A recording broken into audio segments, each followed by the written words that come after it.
আব্দুর রাজ্জাক আবার কে?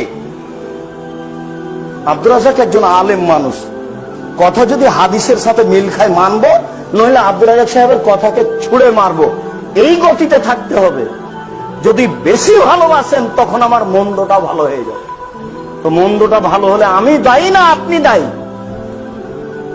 কি কিয়ামতের মাঠে যদি ইমাম আবু হানিফা বলেন, জি না আমি কাউকে বলিনি যে তোমরা হানাফি বলে দাবি করো, এরা কি করবে? কোটি কোটি মানুষের কি হবে? কোটি কোটি মানুষ তো 400 হিজরিতে এসে বলছে যে আমি হানাফি, আর উনি তো 150 হিজরিতে মারাই গেছেন।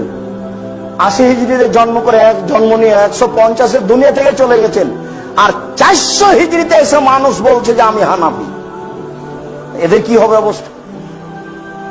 এইভাবে যদি আমার নাম দিয়ে বলেন যে আব্দুর রাজ্জাক সাহেব বলেছেন, অতএব এটা করবো, কি হবে হবেই, তো জবাব কে দিবে? আমি দিব?